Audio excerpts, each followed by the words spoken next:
देखिए, मंत्र का मतलब होता है, वैसे मैंने कई बार बताया है मंत्र का क्या मतलब होता है।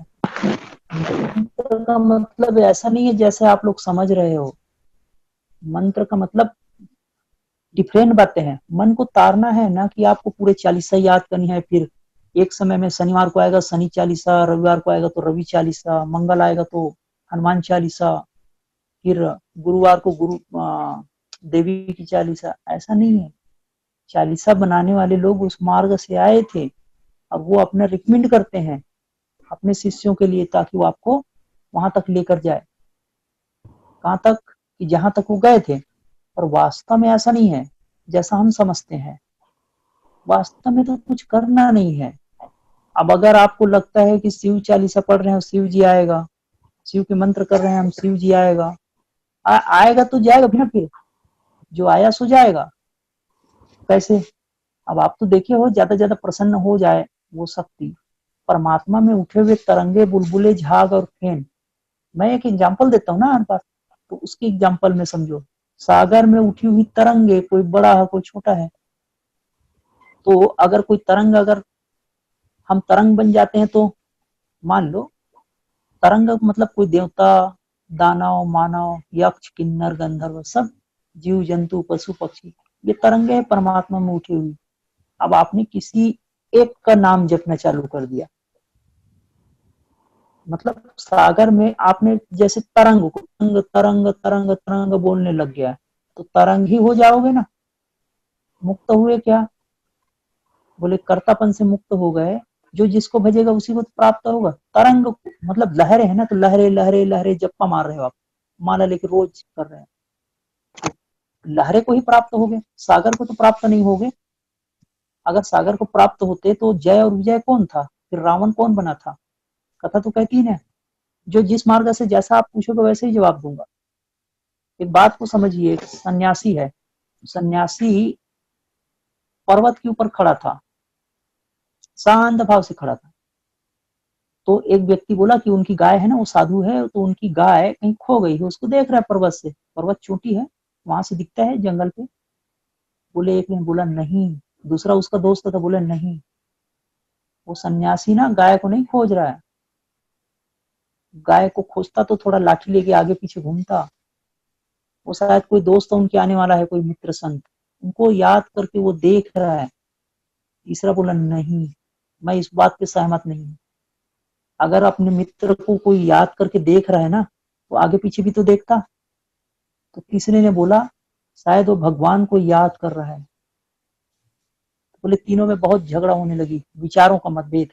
तो तीनों गए, चलो ना हम तीनों लड़ते क्यों है, उसी से पूछ लेते हैं, सन्यासी से ही। तो सन्यासी जी आप बताओ कि, मतलब एक ने पूछा जो गाय वाला है, कि आप अपनी गाय को खोज रहे हो ना, जो गाय खो गई थी कल आश्रम में, आपका गाय था? बोले नहीं, मेरा कहाँ का गाय, मैं अपने को ही खोज लूं बेहतर है, गाय को क्यों खोजूं जब मेरा कोई गाय ही नहीं। दूसरे पीछे हट गया, वो दूसरा आया, अच्छा अच्छा, आपका गाय नहीं खोया, कोई मित्र संत आने वाला है उसको देख रहे हो आप, उसकी बात निहार रहे हो, रास्ता जो रहे हो। नहीं, मेरा कोई है ही नहीं, मैं क्यों किसी को, ना मैं किसी का हूं ना कोई मेरा है। उनकी बातें समझ में नहीं आई संत की, उस सन्यासी की बात समझ नहीं आया उसे। तो तीसरा व्यक्ति आया, निश्चित ही अब मैं जीत जाऊंगा, ये दोनों मित्र फैल हो जाएंगे। भगवान को खोज रहे थे ना आप संत जी? नहीं, मैं अपने को जान लूं, कौन किस भगवान को खोजता फिरूं मैं अपने को ही जान लूं, वही बेहतर है। जहां से भगवान भगवान होते हैं, भगवान आ भी जाए तो क्या होंगे। और मैं अपने को जानने का, अपने जो जाना हुआ है उसे भूलने का अभ्यास कर रहा हूँ। जितना भी मैंने जान रखा है कि मैं सन्यासी हूँ, मैं गृहस्थ हूँ, मैं गाय वाला हूँ, आश्रम वाला हूँ, मैं वास्तव में कुछ सोच नहीं रहा हूँ। मैं तो शांत हूँ, दृष्टा भाव में हूँ। मैं जो देखने की मेरी आदत हो गई थी, पर्वत को, नदी को, समाज को, जाति को, धर्म को, मैं को, उसे शांत कर रहा हूँ। तो शरीर से उठ के हम कहाँ जाएंगे अब? हम शरीर के उठ के आने वाले हैं। हम सोचते हैं ना कि हम शरीर वाले हैं, मैं पुरुष हूँ, मैं स्त्री हूँ, मैं इस देश का हूँ, मैं उस देश का हूँ। आप लोग अलग अलग देश के हो ना सब। तो सब उनको शांत करने की विधि कर रहा था वो, सबसे पहले तो हम खाते हैं, शरीर अन्नमय शरीर, उससे उठकर फिर प्राणमय शरीर को, हवा श्वासोश्वास की गति को मैं निहार रहा हूँ। और उससे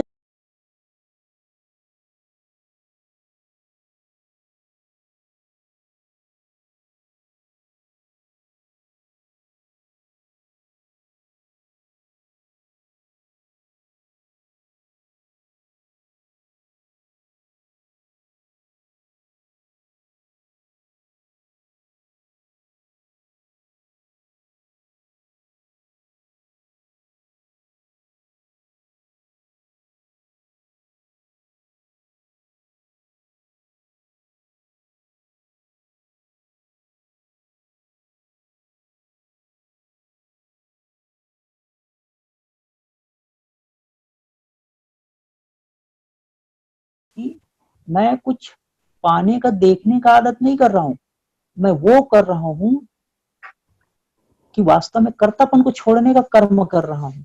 मुझे आदत हो गया है कुछ जानने का, कुछ देखने का, कुछ पाने का, कुछ समझने का। और ऐसा कर करके मैंने ना जाने कितने शास्त्र पढ़े हैं, कितने घूमने का, करने का, इतना ना जाने क्या क्या करा है। तो मैं शांत भाव से निहार रहा हूँ कि आकाश भी स्वप्न है, दृष्टा भाव से। नदियां भी स्वप्न है। घने जंगल को देख रहा था सन्यासी, घने जंगल भी स्वप्न है। सब स्वप्न में चल रहे हैं और मैं कौन हूँ? मैं दृष्टा हूँ। तो जो आदत है उसे शांत विलय करने का नाम है मंत्र। मन को तारने का नाम। मन में विचारे हैं, लहरें हैं, तरंगे हैं, कुछ ना कुछ है। आप खुद ही शांत भाव से देखो, 5-21 मिनट भी अगर कहीं एकांत में खड़े हो जाओ ना, अपने मन को जब देखोगे आप, तो आपको पता चलेगा, दिखते जाना तो आपको लगेगा कि अरे इससे बुरा तो कुछ हो ही नहीं सकता। मेरे मन इतने गंदे विचार आते हैं, कभी कभी इतने अच्छे आते हैं।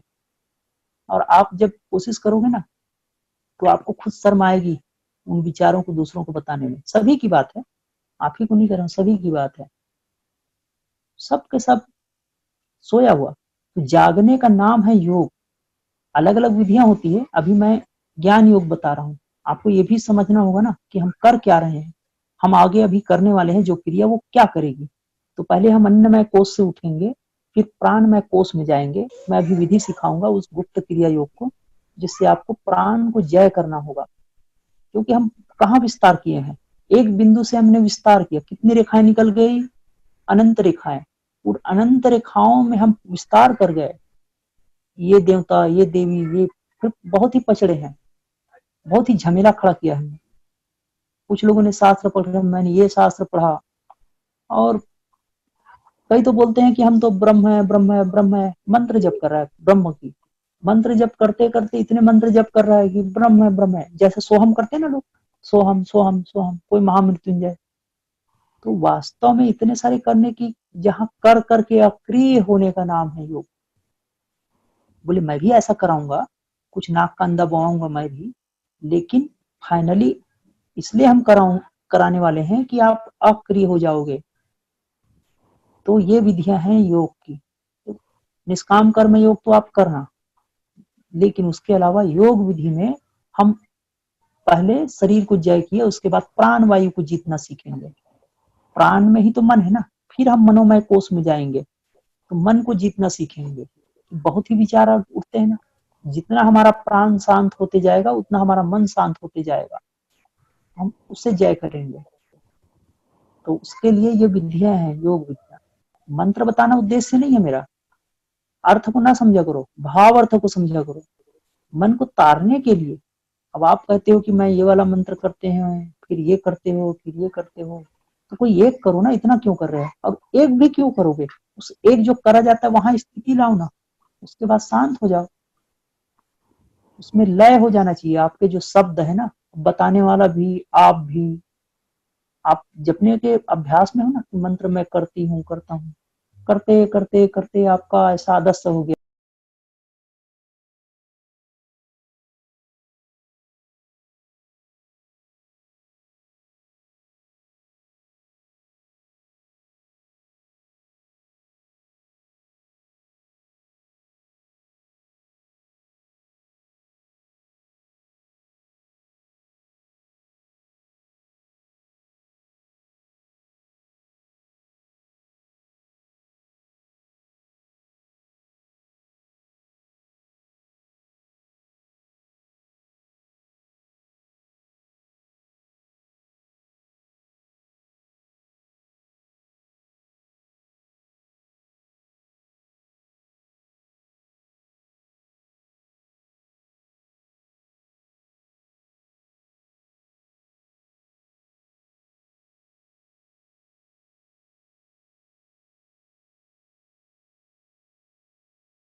मैं अमेरिकन, तो आपको पता चलेगा कि मैं तो अमेरिकन हूँ। मशीन भी आपको यही सच बताएगा। जो अंदर की फीलिंग है, तो अंदर की फीलिंग आपकी आनंद नहीं आ रही है, तो हम धीरे धीरे करके इतने सारे तरंगों लहरों विचलित हो गए हम। मतलब एक बूंद से ना इतने रेखाएं निकल गई एक पॉइंट से, उसे हम समेटने का नाम मंत्र है, ना कि आप और इतने विचार करो। फिर से समझो मंत्र को। मंत्र का मतलब इतने, कभी बाप, कभी दादा, कभी काका, कभी बिजनेस, कभी परिवार, कभी योग, कभी वो टोटका, कभी नेट में देखा, कभी फिल्म, इतने विचार एक मिनट में न जाने कितने विचार। उसे सिमटना है, सिमटते सिमटते एक में लाना है। बोले एक, जैसे कि मैं अभी मंत्र बताऊंगा, एक करते करते उसमें एक में आना है। अब बोले वो भी नहीं चलेगा, हाँ वो भी नहीं चलेगा, अंत में वह भी लय हो जाएगा, करने की जरूरत नहीं पड़ेगी, वो अपने आप चलने लगेगा। तो शायद मैं सोचता हूँ कि आप लोगों को समझ में आया हो। तो मैं सोचता हूँ कि शायद आप लोगों को समझ में आया हो। नहीं गुरुजी, आपने बहुत अच्छे से समझाया। तो अब फिर से समझ लो ना मंत्र को। नहीं, आपको मंत्र बताने का उद्देश्य है मेरा, मेन मेन पॉइंट क्या है मेरा, भाव अर्थ को समझो, मन को तारना है। इसलिए तो मैं आपको समझा रहा हूँ कि आप इतने मोटे चालीसा पढ़ रहे हो, तो याद करने में कितना दिन लगेगा जी। फिर धीरे से उसको इतना शॉर्ट करोगे, फिर उसमें से एक नाम निकालोगे। जैसे रामायण पढ़ रहे हो, तो पूरे रामायण थोड़ी पढ़ते हो हमेशा, उसको शॉर्ट निकालते हो। गुटिका, रामायण गुटिका, फिर उसके भी शॉर्ट निकालते हो, बोले 2 अक्षर का राम, फिर उसके भी शॉर्ट करोगे। ऐसा कर रखा मैंने।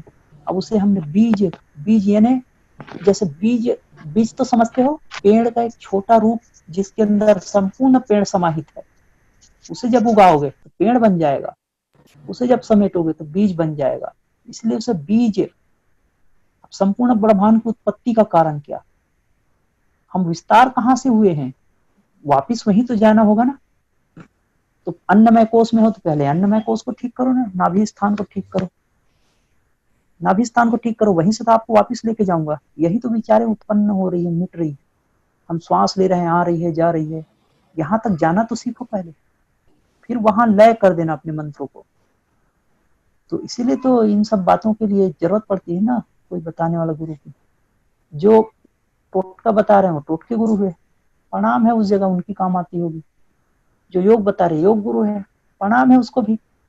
पंच भौतिक शरीर में हमारा ये अन्नमय शरीर को ठीक करने का तरीका बता रहे हैं। अब जो सच में योग मतलब जीव आत्मा और परमात्मा को जुड़ने का कला बता रहे हैं, उससे भी प्रणाम है। तो वो तो सदगुरु होगा ना। तो आपके जो गुरु है ना, वो बताए वो कर करो। इतने सारे करोगे, फिर अपने मन से फिर और कुछ करोगे, फिर और कुछ करोगे। इसलिए मैं आपको किसी एक जगह टिकने के लिए कह रहा हूँ ना। दीक्षा एक संस्कार है। शादी करने की जरूरत कहाँ पड़ती है। लोग तो आजकल कई देशों में तो बगैर 7 फेरे लगाए भी अपना जीवन निर्वाह करते हैं। तो 7 फेरे क्यों लगाते हैं, ताकि कहीं टूट ना जाए, एक ही जगह स्थिर रहे।